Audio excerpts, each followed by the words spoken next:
We see that you've done a lot of collaborations with a lot of companies. Yeah. Are you a fan of any particular other artists' collaborations that are currently out right now? Or something that's been done in the past? That you're like, oh shit, that's a really dope collab. Yeah. Let's see. You don't just have to be one. It could be multiple ones. Okay. I'm trying to think of one that. Okay.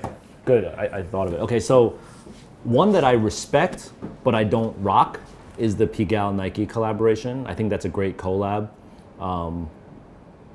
The heritage and the DNA that Pigalle brings with basketball and what Nike is trying to do by making basketball more lifestyle and like less performance. I think that's a perfect collaboration. I like the product that they do from a design standpoint, meaning I like it on a shelf. I wouldn't put it on my feet, but I respect what they do with the product. On another token, another collaboration that I am a huge fan of, that's probably the exact opposite of that because it gets no love and no hype, is the Garb Store Reebok collaboration. And I love the stuff that Garb Store is a fashion brand from London. They do a collaboration that's probably 3-4 years deep now with Reebok. And I have like 12 pairs of those shoes. Like they've done many different shoes and I have like almost all of them and I rock them all the time. Every time I rock them, people are like, yo, what are those? I've never seen those. And like, I always get questioned on them, but no one's ever heard of them. No one knows about them. Sometimes they're even on sale. You're gonna have to send us a pic of that one, bro. Yeah, Garb Store, it's dope. Garb Store. Yep. Describe the craziest story that you had that happened for you to get a pair of shoes. What was the craziest thing that you had to do to get a pair? Did you have to sleep on the floor for like 4 days or something like that? No, I never camped.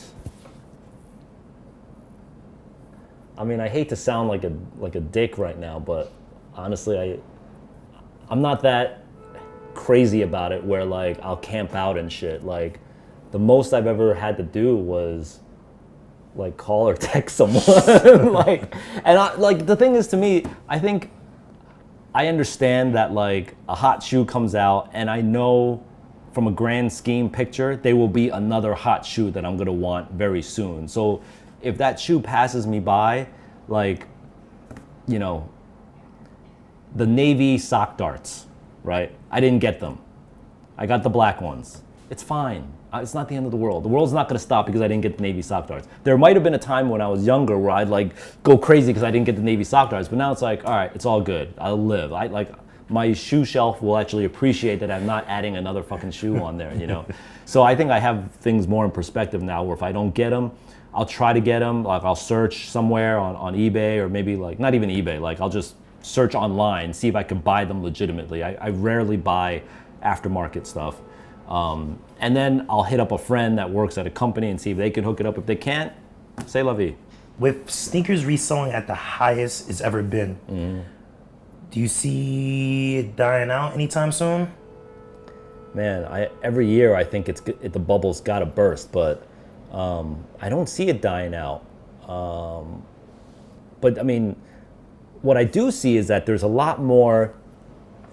I feel like, anyway, there's no statistic on this, but I feel like there's a lot more resellers than buyers to me. Like there's a lot of people buying and hoping to resell and not a lot of people actually buying those shoes from resellers. But there's probably enough to sustain the culture a little bit, you know?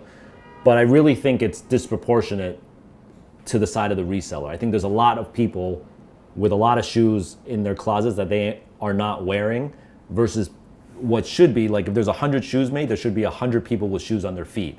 I think it's more like 75 people have shoes in their closet and 25 people have them on their feet. And so you can say like, yo, these shoes are $500 or $1,000 and that's what I'm charging. But the bubble's gonna burst when those 75 people are like, you know what, fuck it, I don't want these shoes anymore, I'm gonna sell them for $30, you know?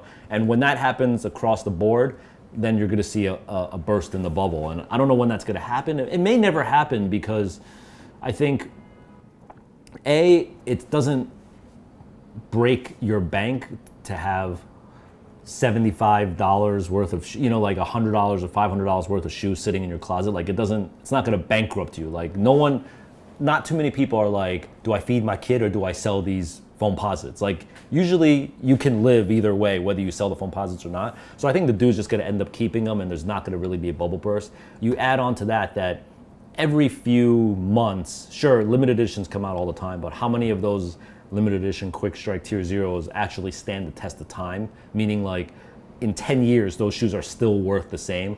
That happens like less than 5 times a year, in my opinion. You know what I mean? Like we're talking like undefeated Jordan 4s, you know, like Back to the Futures, Pigeon Dunks, you know, like these are shoes that like decades deep, they're still of value.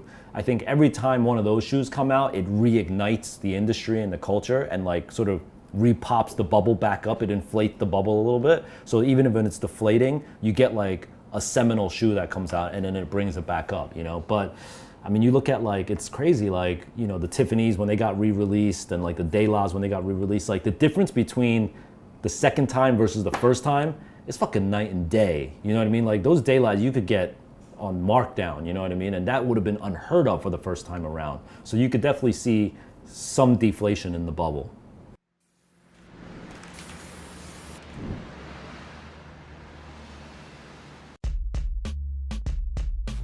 You're kind of fucking it up for everyone else because of the fact that you will pay quadruple the price for it. You're now allowing that market to thrive. You know, it's kind of like gentrification on real estate. It's Jordans, but Champs has gifted me a pair of KDs and also a pair of Air Maxes. So it's the basement of the J's, 2 KDs and an Air Max.